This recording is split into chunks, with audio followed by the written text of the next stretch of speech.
Have you ever heard someone speak English, nodded politely, and realized a few seconds later that you understood almost nothing? Then you smiled, said yes, and hoped the conversation would move on. That moment is stressful, but it does not mean your English is bad. Even native speakers ask people to repeat themselves, explain an idea, slow down, or say a name again. The difference is that they have several short phrases ready, so they can keep the conversation moving without panic. Today, you will learn natural American English alternatives to "I don't understand." Some phrases are casual, some are professional, and some are perfect for phone calls, names, numbers, and fast speech. You do not need to memorize every phrase today. Choose the ones that match your life, say them out loud, and practice them in complete situations. By the end, you will know exactly what to say when you miss one word, miss the entire idea, or need someone to explain something in a different way. First, remember this: asking for clarification is not a sign of weak English. It is a sign that you are listening carefully enough to notice when information is missing. A confident speaker does not pretend to understand. A confident speaker knows how to repair the conversation. Phrase 1 is sorry. In American English, a friendly sorry can mean, "Could you say that again?" It is short, common, and useful when you miss the last few words. Your tone makes the difference. Let your voice rise slightly at the end, as if you are asking a real question. If you say, "sorry," with a relaxed face and a warm tone, it sounds polite. If you say it sharply, it can sound annoyed. Phrase 2 is, "I'm sorry, I didn't catch that." This means you heard the person speaking, but you did not understand the words clearly enough. It is useful when someone speaks quickly, mumbles, or talks while there is noise around you. For example, your coworker says something while people are talking nearby. You can answer, "I'm sorry, I didn't catch that. Could you say the last part again?" This sounds natural and shows that you are asking about a specific moment, not rejecting the entire conversation. Phrase 3 is, "I missed that." This is one of the easiest phrases to use at work or in everyday conversation. It means you did not hear or understand a particular sentence. Imagine that your manager gives 3 instructions, but you miss the second one. Say, "I got the first 2 points, but I missed that last part." This sounds more precise and confident than simply saying, "I don't understand." Phrase 4 is, "Could you say that again?" This is a clear, polite request for repetition. You can use it with a friend, a customer, a teacher, or a manager. You can make it softer by adding "please" or "I'm sorry." Try, "I'm sorry, could you say that again, please?" In ordinary American speech, "Could you say that again?" is often more natural than, "Can you repeat that?" although both are correct. Phrase 5 is, "Would you mind saying that again?" This is a slightly more formal version of the same request.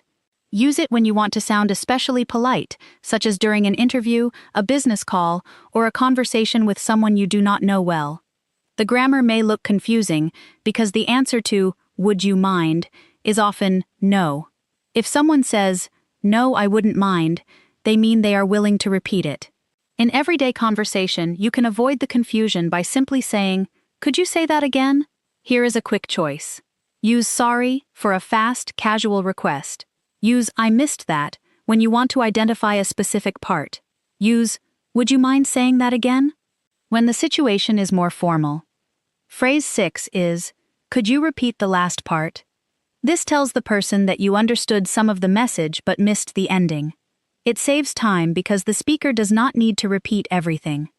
For example, someone says, "Please finish the form, attach the receipt, and send it to accounting before Friday."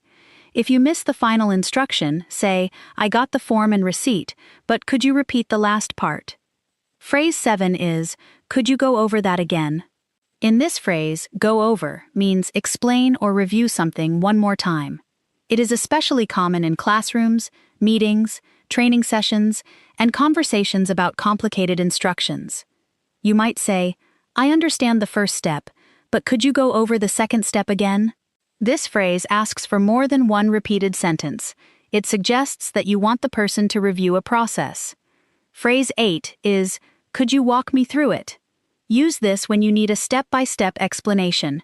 It is common in professional American English and makes you sound interested in learning the process. Imagine that a coworker gives you a new software task. Say, "I understand the goal, but could you walk me through it?" This tells your coworker exactly how to help you instead of forcing them to guess what you missed. Phrase 9 is, "I'm not following." This means you are listening, but the explanation is no longer clear to you. It is not as blunt as, "I don't understand," and it invites the other person to explain the idea differently. In a meeting, you might say, "I'm following the first part, but I'm not following the change to the schedule." That sentence is powerful because it separates what you understand from what still needs clarification.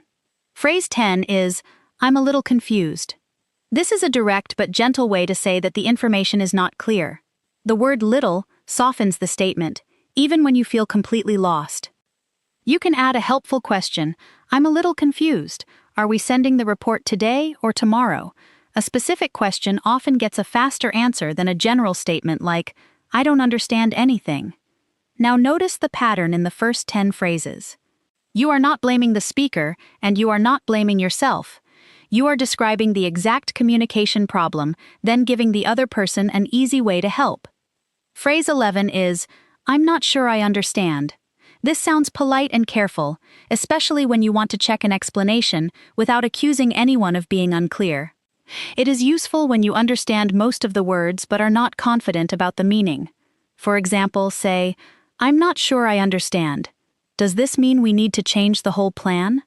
The phrase leaves room for the possibility that you misunderstood, which makes it sound respectful. Phrase 12 is, "Could you clarify that?" The verb clarify means make something clearer. This phrase is common in meetings, emails, interviews, and professional conversations. You might say, "Could you clarify that last point?" Or, "Could you clarify what you need from me?" These questions are short, direct, and professional, without sounding aggressive. Phrase 13 is, "What do you mean by that?" Use it when you understand the words but not the idea behind them. It asks the speaker to explain their meaning. Tone matters a lot here. "What do you mean by that?" can sound curious, confused, or defensive depending on your voice. To make it softer, say, "Could you explain what you mean by that?"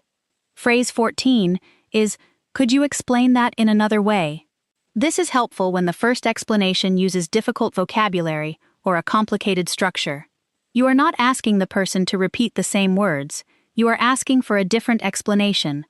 For example, a trainer uses technical language that you do not know. Say, "I'm not familiar with that term. Could you explain it in another way?" This shows that you are ready to understand, not simply asking the speaker to do all the work. Phrase 15 is, "Could you give me an example?" Sometimes the explanation is correct, but an example would make it easier to understand. This phrase is perfect for abstract ideas, rules, instructions, and workplace policies. If someone describes a new customer service procedure, ask, "Could you give me an example of how that would work?" One clear example can turn a confusing explanation into something you can remember. Phrase 16 is, "Can you be more specific?" Use this when someone gives you information that is too general. It means you need exact details. A manager says, "Please update the document soon." You can ask, "Can you be more specific? Do you need it by 3 o'clock?" This is better than guessing and then discovering that your idea of soon was different from theirs. Phrase 17 is, "Which part do you mean?" This is useful when a person mentions several topics and you are not sure which one they are referring to. It helps narrow the conversation. For example, a coworker says, "We need to change it." You can respond, "Which part do you mean? The introduction or the final section?" A focused question makes the conversation faster and more accurate. Phrase 18 is, "Are you saying that?" Use this to check your understanding by repeating the idea in your own words. It is one of the strongest clarification tools because it gives the other person a chance to confirm or correct you. You might say, "Are you saying that the meeting has moved to Thursday?" If the answer is yes, you are ready to act. If the answer is no, the speaker can correct the misunderstanding before it causes a problem. Phrase 19 is, "So, if I understand correctly, this is a professional way to summarize what you heard." It is especially useful at the end of a meeting, phone call, or important conversation. Try this example. So, if I understand correctly, I should finish the first draft today, and you will review it tomorrow. The phrase gives both people a final chance to catch a mistake. Phrase 20 is, let me make sure I understand. This sounds responsible and careful. Use it before repeating an instruction, deadline, number, or decision. For example, say, let me make sure I understand. You want the file in PDF format, not Word format. This phrase can prevent small misunderstandings from turning into expensive or embarrassing mistakes. Here is an important difference. Could you repeat that? Asks for the same words again. Could you clarify that? Asks for a clearer meaning. Could you give me an example? Asks for a practical illustration. Choose the phrase that matches the problem. The next group is for fast speech, accents, noise, and phone calls. In these situations, you may understand the subject, but miss individual words. You do not need to say that the person's accent is difficult. Focus on the part you need to hear again. Phrase 21 is, could you speak a little slower? This is a polite way to ask someone to reduce their speed. Add a little, because it sounds more cooperative than saying, you speak too fast. You can also say, I'm still learning, so could you speak a little slower? This gives context without making the situation dramatic. Most helpful speakers will slow down when they know exactly what you need. Phrase 22 is, could you speak a little more clearly? Use this when the problem is mumbling, pronunciation, background noise, or a weak phone connection. It does not accuse the person of speaking badly, it simply describes what would help you. On a phone call, say, the connection is not very clear. Could you speak a little more clearly? This makes the technical problem part of the explanation, which can feel more comfortable for both people. Phrase 23 is, I'm having trouble hearing you. This is ideal for calls, restaurants, busy offices, airports, and any noisy place. It tells the speaker that the problem is hearing, not necessarily vocabulary. Follow it with a solution. I'm having trouble hearing you. Could we move somewhere quieter? Good clarification usually includes both the problem and the next step. Phrase 24 is, the connection is breaking up. Use this when a phone or video call keeps cutting in and out. Breaking up does not mean ending a relationship here. It means the audio is becoming incomplete.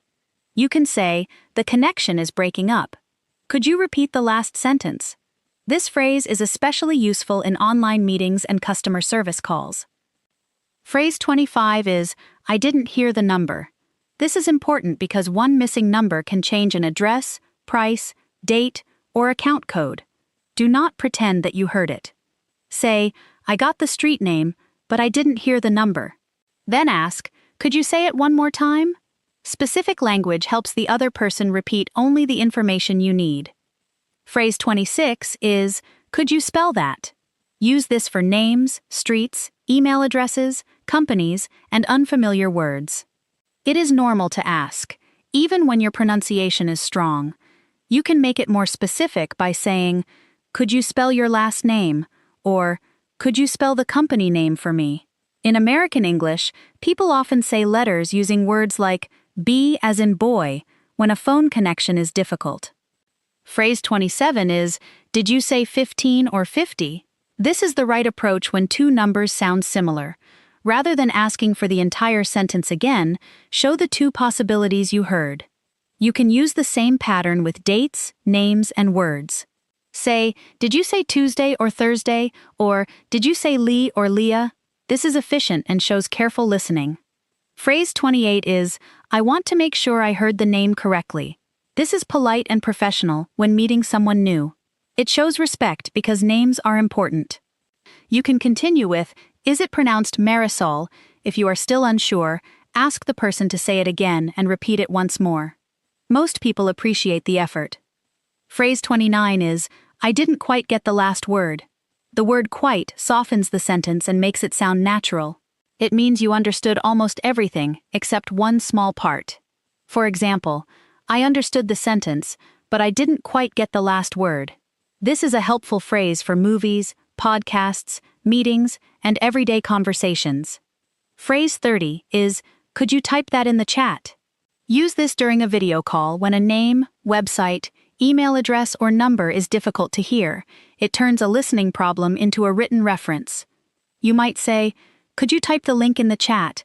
I want to make sure I enter it correctly."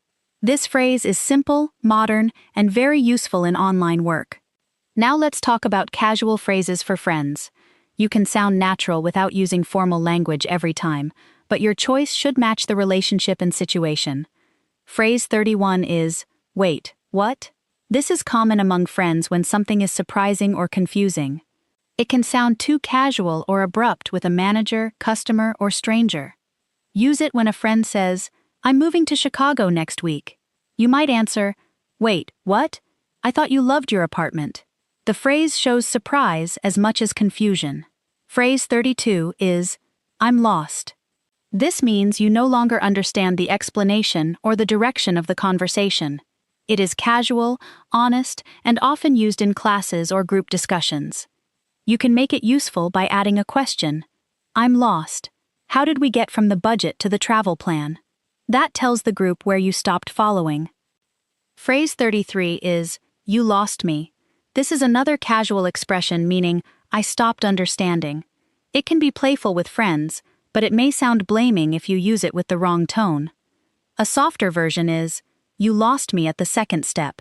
Could you go back?" The phrase "at the second step" gives the speaker a clear place to restart. Phrase 34 is, "I'm not getting it." This means the idea has not become clear to you yet. It is casual and useful when someone has already explained something once. Say, "I'm not getting it. Could you show me with an example?" That sounds more productive than repeating the same statement and waiting for the other person to guess what you need. Phrase 35 is, "That went over my head." This means an idea was too complicated, technical, or unfamiliar for you to understand. It is often used in a light, self-aware way. For example, after someone explains a complicated computer system, you can say, "That went over my head. Could you give me the simple version?" This phrase can reduce embarrassment because it treats confusion as a normal moment. Let's return to professional English, because this is where many learners worry about sounding rude or unprepared. The goal is not to use the fanciest phrase. The goal is to make your question clear and easy to answer. If you miss an instruction, say, "I want to make sure I'm clear on the next step," then ask a focused question. This sounds responsible because you are showing that you care about doing the work correctly. If a meeting becomes confusing, say, "Could we pause for a moment? I want to make sure I'm following." This gives everyone permission to slow down, and other people may be grateful because they were confused too. If a customer uses an unfamiliar word, do not pretend. Say, "I'm not familiar with that term. Could you explain what you mean?" You can remain professional while honestly asking for information. If your manager gives a vague deadline, say, "Could you clarify the timing?" Then offer a possible answer. "Would you like this by the end of the day or by tomorrow morning?" This makes it easier for the manager to respond. If an email is unclear, you can write, "Just to clarify, are you asking me to update the entire file or only the final section?" This sounds polite and prevents you from doing unnecessary work. If you understand the main idea but disagree with one detail, say, "I understand the goal. I'm not clear on how we plan to measure it." This separates understanding from uncertainty and keeps the discussion professional. Here is a 3-part formula you can use in almost any situation. First, describe what you heard. I got the first part. Second, identify what is missing. I missed the deadline. Third, ask for the exact help you need. Could you repeat that part? The formula works on the phone too. Say, "I heard the address, but I missed the apartment number. Could you repeat it?" This is much more effective than saying only, "I don't understand," because the speaker knows exactly what to repeat. Another useful formula is to repeat the information in your own words. Start with, "So, you're saying," then summarize the idea and wait for confirmation. For example, "So, you're saying we should send the customer a replacement before asking for the original item back?" If you understood correctly, the other person can confirm. If not, they can correct you immediately. A third formula is to ask for a simpler explanation. Say, "I understand the words, but I'm not sure about the idea. Could you give me the simple version?" This is excellent when technical vocabulary makes a basic concept seem harder than it is. Do not apologize 5 times before asking a question. One, "Sorry, I missed that," is enough. Then ask clearly and listen for the answer. Do not say, "What?" automatically in every situation. It is not always rude, and native speakers use it, but it can sound abrupt when your tone is flat. Replace it with, "Sorry," or, "Could you say that again?" when you want a safer everyday option. Do not say, "I don't understand anything," when you understand part of the message. Tell the person what you did understand. Saying, "I got the first point, but I'm confused about the second," sounds more capable and gets better help. Do not translate every phrase word by word. Learn, "I didn't catch that," as one complete unit, because its meaning is not about physically catching something. Learn, "I'm not following," as a natural way to describe a conversation that has become unclear. Now practice a short dialogue. Someone says, "The meeting is on Thursday, but we might move it to Tuesday depending on the client." You answer, "Sorry, I missed the last part." "Are we meeting Tuesday or Thursday?" The speaker says, "We do not know yet." You answer, "Got it. Please keep me posted." Notice that you did not need a long explanation. You identified the missing information and kept the conversation moving. Here is another dialogue. A coworker says, "Please upload the revised proposal to the shared drive and send the final version to the regional team before the afternoon review." You answer, "Let me make sure I understand. Should I send the file before the review or discuss it during the review?" The coworker clarifies the timing. You answer, "Sounds good. I'll take care of it." This is how a short clarification question can make you sound more organized, not less confident. Now imagine a phone call. The person says an email address quickly, and you miss 2 letters. Say, "I'm sorry, the connection is breaking up. Could you spell the address?" Then repeat it back. So that's marina@example.com, correct? Here is a social example. A friend says, "I saw Jordan at the new place with Sam." You are not sure which Jordan they mean. Say, "Wait, which Jordan?" Or, "Do you mean Jordan from work?" A small clarification can prevent an entire conversation from becoming confusing. Here is a restaurant example. The server lists several ingredients and you miss one. Say, "Sorry, I didn't catch the last ingredient. Does that dish contain peanuts?" This is not only natural English, it is an important way to get information you need. Here is a classroom example. The teacher explains a grammar rule, but the example is confusing. Say, "I'm not following the example. Could you give us another one?"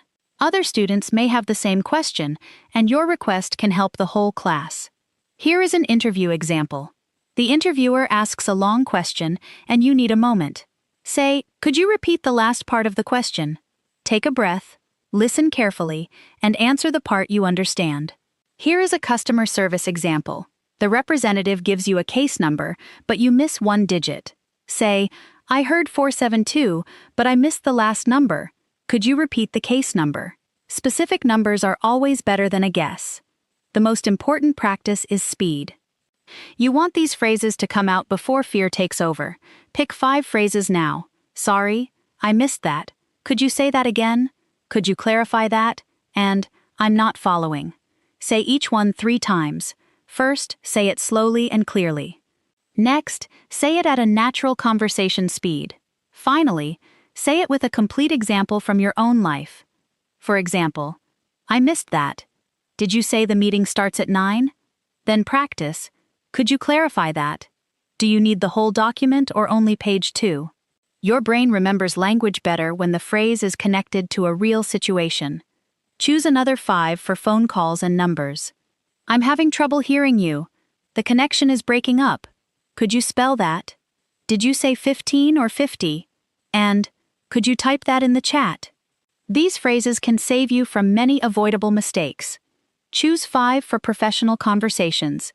"Could you walk me through it? Let me make sure I understand. So, if I understand correctly, can you be more specific? And, I want to make sure I'm clear on the next step." These phrases help you ask questions without sounding lost. Choose 5 for friends. "Wait, what? I'm lost. You lost me. I'm not getting it." And, "That went over my head." Use them with a relaxed tone, and remember that casual language belongs in casual situations. Your final challenge is to write one sentence in the comments using the phrase you need most. Tell us where you usually have trouble understanding English. At work, on the phone, in a store, in class, or during casual conversation. You can also write the phrase you used before and the phrase you will use instead. For example, I used to say, "What?" Now I will say, "Sorry, I didn't catch that." This makes your progress visible and gives other learners a phrase they can practice. The next time you do not understand someone, do not freeze and do not pretend. Take a breath, choose one clear phrase, and ask for the exact help you need. You are not interrupting the conversation by asking for clarity. You are protecting the conversation from a misunderstanding. That is what confident English speakers do.